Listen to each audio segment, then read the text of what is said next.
Dami O, sige, basta mabenta to. Diet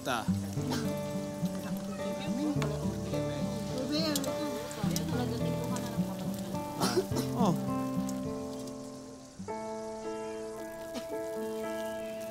Sabi ko magpahinga ka na eh. Kaya ko na to. Nay, bakit nagtitinda pa rin po kayo? Di ba po masama ang pakiramdam nyo? Ewan ko sa nanay mo. Kanina ko pa sinasabi magpahinga na siya. Ako nang bahala dito. Ako na magtitinda. Di ba pinagsasabihan na nga kita na huwag ka na magganyan? Alam mo na inaatake ka ng hika. Matigas din ang ulo mo. Kailang ako at...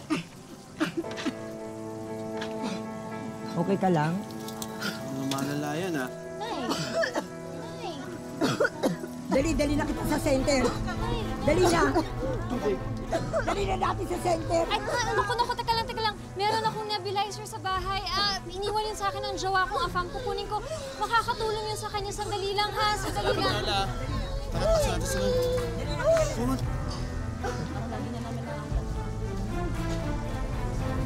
Mahalo. Naayos ko na to.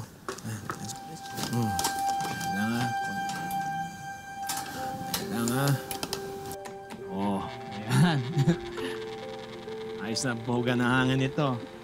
Maradong mapepreskohan ka na. Pasensya na talaga, Amala. Hindi pa tayo makabili ng nebulizer. Kasi kamahalan kasi. Buti na lang nandiyan si Carla. Wala yun. Sino-sino pa bang magtutulungan kung hindi tayo magkakapit-bahay? Hayaan niyo rin po, Chang Brenda. Ako pong bahala kay nanay. Bantayan ko po siya at kapag hindi pa rin po nakinig, isusumbong ko po sa inyo. Pinagtulungan niyo pa ako. O paano? Mauna na ako. Mukha namang okay na tong si Sarah. Okay na. Ha?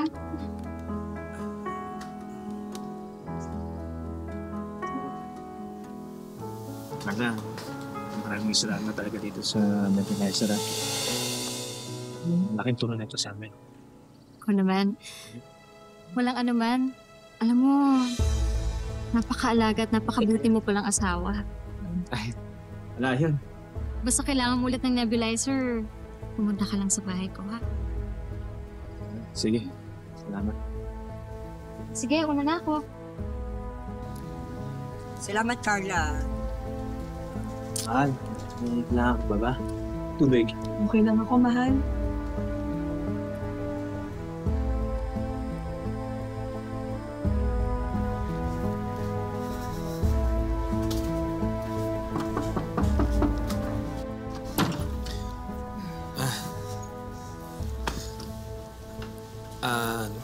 Carla, pasensya na sa istorbo ha. Yung asawa ko kasi natake ulit dahil naubos yung gamot niya. Kaya pwede ba mahiram ulit yung nebulizer mo? Pwede. Pasok ka muna. Sige. Sit down.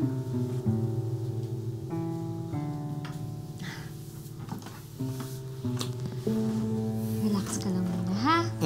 Sige lang. Kunin ko lang sa taas.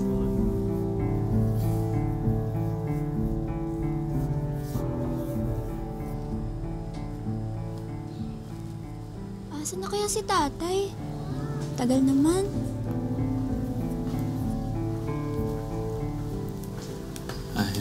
Salamat, Carla. Pakiusap naman. Wala akong panahon makipaglaro. Kaya pwede ibigay mo sa akin yung nebulizer. Paano ko naman bibigay sa yung nebulizer? Kung hindi mo kaya ibigay ang gusto ko. Sa akin na. Carla, ano yung nebulizer? Pairam na.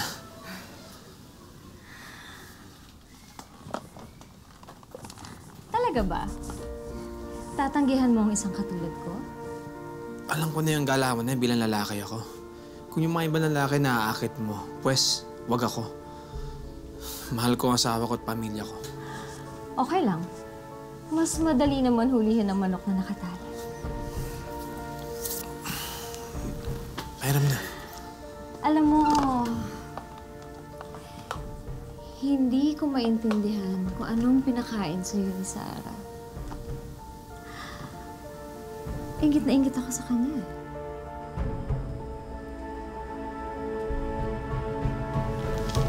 Itong gusto mo, di ba? Kunin mo na.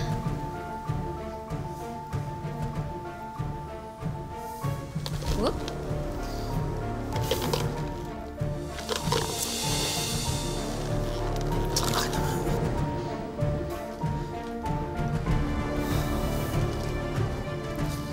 Carla, huling beses namin manghihiram sa'yo nito.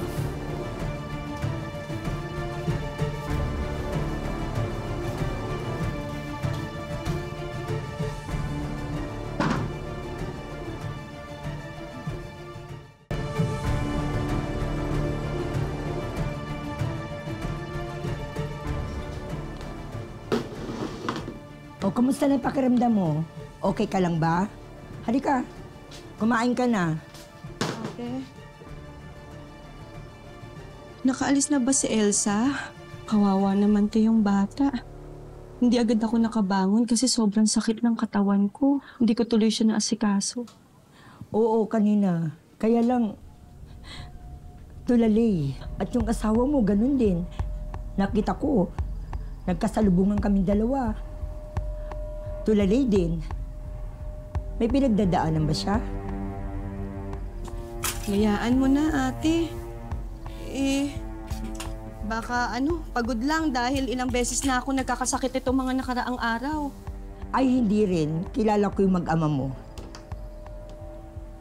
Alam mo yan, kutubera ko. Alam mo yan.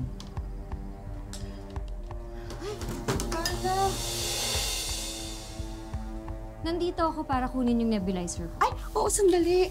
Andito. Naku, Carla, maraming salamat. At meron nga pala akong hinandang adobo para man lang makabawi sa pagpapahiram mo ng nebulizer. Adobo? Sarah, adobo? Kulang yan. Dapat pera ang binabayad mo sa akin. Ah, Carla, okay lang ba na antayin ko lang yung asawa ko kasi nasa kanya yung pera? Okay. Papayag ako na mamaya niyo na akong bayaran. Pero kukunin ko muna ito. Carla, huwag naman yung mga yan kasi yan na lang yung handa namin ngayong bagong taon. Eto, matinggera din to eh.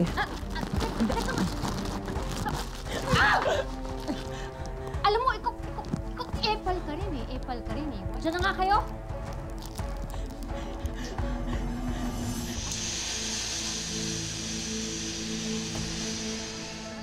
Happy New Year!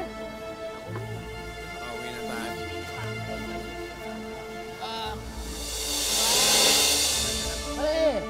Happy New Year! Pare, Romeo, tagay ka muna nga. Tulong kita pare. Sige tol, mauna na po. Sige. Ingat ha. Huwag ka na bumalik. Alam mo talaga? Wala ka. Hanapin ako sa bahay. Nakatay ako ng pamilya ko. Cheers. Basta tagay lang. Okay. Ako naman, cheers tayo. Happy New Year! Happy New Year, pare. Happy New Year. Ito. Oh, masarap yan, pare. Oh, sabi ko sa'yo eh. Ano? Isa pa. Oh, ang ganda, di ba? Celebrate tayo, pare. Di ba? Oh, di ba? Pulutan, parang Romeo. Pare. Isa pa? Wala, pare. Tingnan na. Pulutan.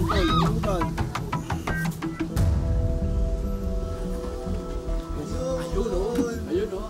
Ito na, mas... Madam. Oh, nagawa na namin napag-awa, madam. Baka naman. Basic lang, Ayos. Oh, ma'am, ibayad. Para naman pampulutan lang. Para naman umabot kami hanggang putukan. More putukan. Oh. Yun, oh. Ay. Ano, madam? Oh. Teka lang. Bakit, madam? Hindi pa tapos. Kailangan dalhin niyo yan sa bahay ko. Madali lang po yan, ma'am. Madali lang po yan. Naku, pare, mukhang malaki to, ah. Kaya natin yan. Kaya ba? Sige. Yun, oh. Oh. Tayo. Sige, pare. Ito na iinom na lang, pare.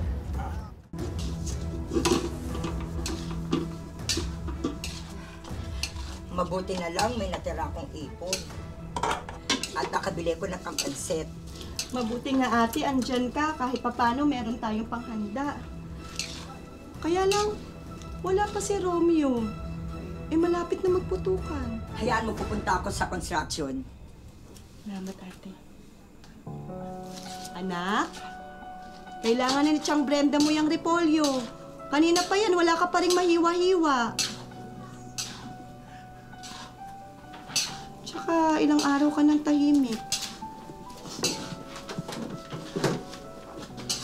Anak, bakit?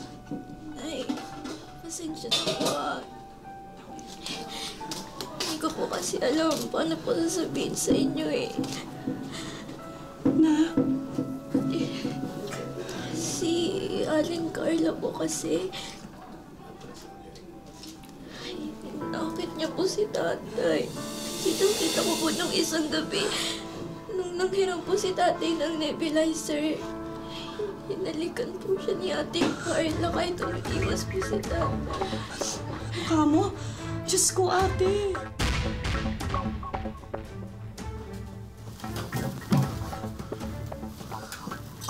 Nagawa ko dito. Romeo, Kala, tigilan mo nga ako. Sabi ko eh. Romeo, sige na. Romeo, pagbigyan mo na ako. Sige na. Bigyan. Pagbigyan mo na ako. Sige na, ngayong bagong taon lang, please. Ngayong bagong taon lang. Sige na, pagbigyan mo na. Please, parang... Please, Carla. please. Gusto ko, Kala, ano ba? gusto ko lang ma-experience yung pagmamahal na binibigay mo sa asawa mo. Sige na, please. Ngayong bagong taon lang. Walang iya ka! Teka, saan? Papaliwanag ako! Anak ko! Napakakapal na mukha mo! Pati yung asawa ko, ha? Ang gawin mo! Sara, Nela, magpapaliwanag ako. Napakalandi mo, ha? Napakalandi mo? Mapanira ka ng pamilya? Hindi ka ba makaharap ng lalaki para sa'yo? Ha? Tumahimik ka, Ha? Epa Ang ka! ganda-ganda! Panira ka! Malandi ka! Ikaw ha, hindi mo kayang ibigay sa asawa mo, ibibigay ko sa kanya. Ha? Ha? Ang kapal ng mukha mo! Huwag yung asawa ko! Huwag yung pamilya ko! Huwag yung asawa ko! At wala pamilya ko! Kalam!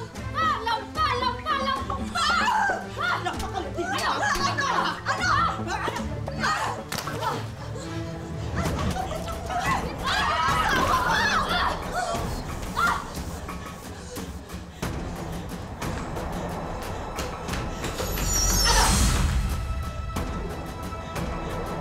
Nandahil sa laki, papatay ka? Sabihin ko ba? Ha? Tama na yan! Huwag mong gagawin yan! Subukan mong magsalita. Ha? Subukan mong lumapit. Dahil Kala, yung nebulizer. Pairam, please. yung nebulizer, ngayon, hehelaminin niyo yung nebulizer? Pagkatapos niyo akong saktan sa sarili kong pamamahay, wala akong pakialam kung mamatay ang asawa mo! Yung nebulizer, parang awa mo na. Nakikiusap naman ako sa iyo, nagpapakumbaba. Tayo ba magkakamatayan dito o aalis kayong lahat? Ha? Alas! Umalis kayo sa pamamahay ko. Tara, na, subukan natin to. Tagal! Subukan natin to. Sandali lang.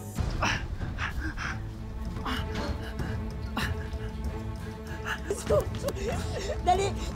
Dali, tumawag ka! Tumawag ka na sa... Dali, tumawag ka ng ano! Dali natin sa center! Dali! Sino umiiga? Ano gagawin natin? Bababa mo muna! Bababa mo muna! Titignan mo! Bakit?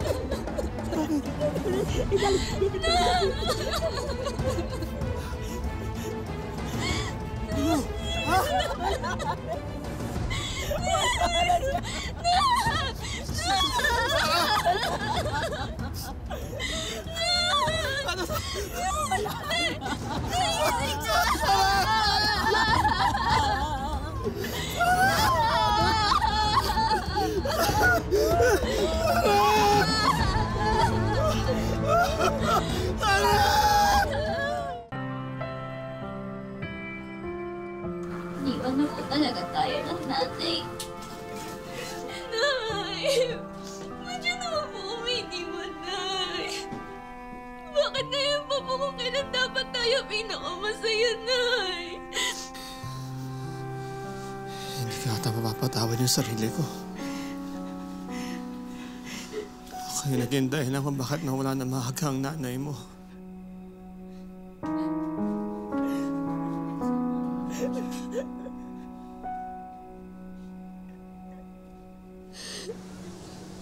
Panginoon, balik niyo po yung nanay ko. Okay lang po na mahirap po kami. Okay lang po kahit wala po kaming handa ng Pasko o ng bagong taon. Basta balik niyo po yung nanay ko.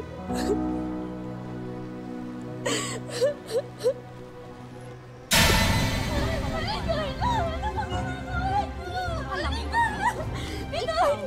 mo, tuturuan kita ng leksyon, ha?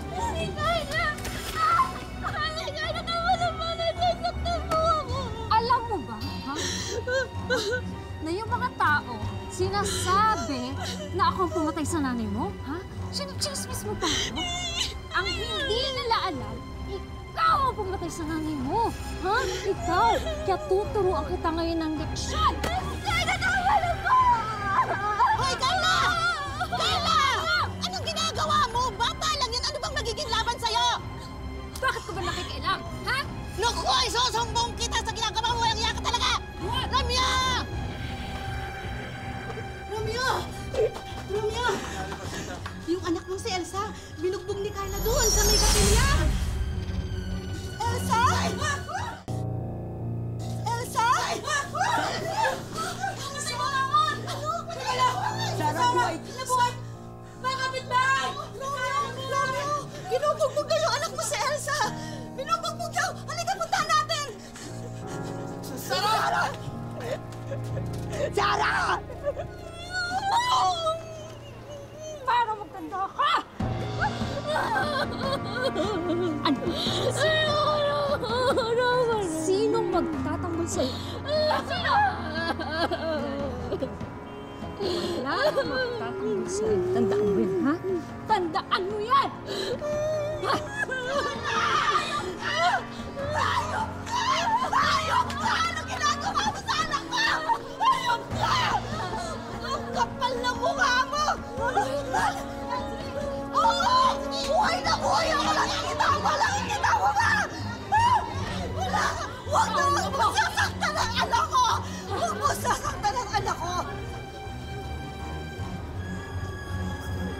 Mabuti pa, bumuwi na tayo. Papabalikan na natin siya. Marami ang kaso sa akin ang babae mo! Halika na! Marami ka ng kaso! Halika! Halika! Halika ka! Halika! Dito ka! Dito ka!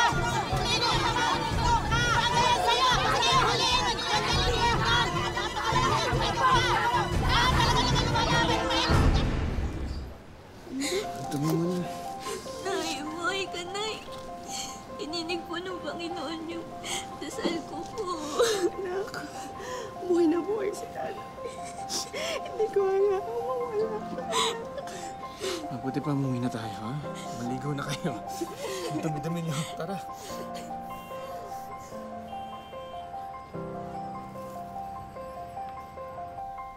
Tungkol kay Ma'am Sarah, lahat ng test niya normal. Pwede ko na siya ipauwi. Dok, ano po ba talaga nangyari sa asawa ko? bakit siya namatay at nabuhay muli? Si Ma'am Sarah kasi may asthma, di ba nagsasara yung airways pag may asthma.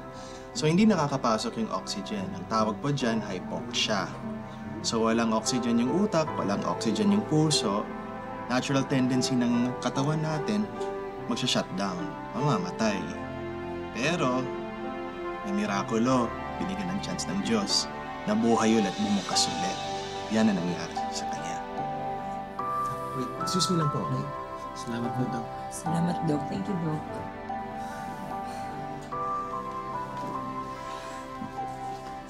Nay, para po sa akin, Diyos po ang gumawa ng paraan. Hiniling ko po talaga na ibalik niyo po kayo sa amin eh. Akala ko po talaga, iniwan niyo na po kami ni. Buti na lang po, bumalik po kayo. Hindi kita iiwan, anak. Naniniwala ako sa sinabi ng doktor. Pero tama ka. Diyos ang dahilan kaya ako bumalik dito. Dahil kailangan ko pa kayong makasama. Ikaw, ang tatay mo, at ang tiyang Brenda mo. Mahal na mahal kita. Mahal na mahal din kita. Isang patunay ang kwento ni Sarah na walang kapantay ang pagmamahal ng isang ina na kaya nitong hamakin ang lahat kahit pa mismo kamatayan. Ngayong bagong taon, isang mystery wisher mula sa ating kwento ang muli ninyong makikilala. Ang mabuting kaibigan at kasamahan sa trabaho ni Romeo na si Joni. Agay ka rin eh. Isang construction worker si Joni. Sa loob ng 14 na taon, ang trabahong ito na raw ang bumuhay sa kanyang pamilya. Iisip ko, sir, magtrabaho para sa pamilya ko, na may iuwi ako na sahod ko sa kanila para may gagamitin kami panggastos. Tila sinusubok ng kapalaran si Joni dahil halos mag-agaw buhay siya sa nangyaring aksidente sa kanya habang nasa trabaho. Ang binagsakan ko po ay isang palapag. Yung nalaglag po ako, parang sabi ko, tapos na yata yung buhay ko kasi nawala na ako ng malay. Bali, 10 days po ako sa ospital. Noong mga panahong ito, abot langit ang pasasalamat ni Joni sa kanyang asawa na si Ernst na naging gabay at lakas niya para kayanin ang matinding pagsubok na ito. Ayan. Isusugal ko lahat para sa asawa ko kasi nung time na yun nasabi niya isuko ko na siya. Sukuan ko na siya, pabayaan ko na lang kasi yun nga wala na siyang pakinabang.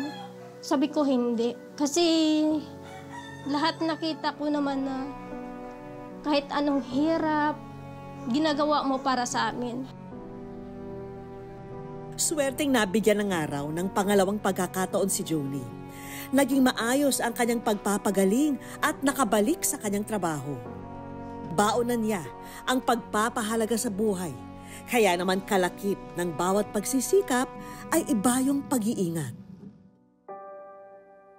Kuya Jones, Ate Ernst, Happy New Year sa inyo at welcome sa Wish Ko Lang. Kuya Jones, tanong ko sa inyo, paano kayo bumabawi dito kay Ate Ernst na talagang sinalo niya lahat nung hindi niyo kaya? Bumawi po ako, ma'am, sa kanya. Yung kahit wala pa isang taon na inoperahan po ako, bumalik na po ako kaagad sa trabaho kahit nakabaluktot po yung likod ko po, ma'am. Ginawa ko talaga lahat, ma'am, para sa kanya. Makabawi man lang po ako sa sakripisyo niya sa akin. Hindi ako pinabayaan. Ano yung pangako niyo? Sa misis niyo na talagang minahal kayo ng todo-todo. Pangako ko po sa kanya na gagawin ko ang lahat para sa kanila, mga anak namin. Kayo naman, anong pangako niyo dito kay Kuya Jones? Maaasahan niya na kahit hanggang sa kaya ko po, gagawin ko lahat para sa kanila ng mga anak ko, hindi ko po siya iiwan. Kuya Jones, Ate Ernst, naku, tamang-tama. Bagong taon, bagong buhay. At meron kami mga hinandang regalo para sa inyo ngayong magbabagong taon. Kaya, samahan niyo ako. Halika. Masayang panimula para sa bagong taon ang mga regalong ito.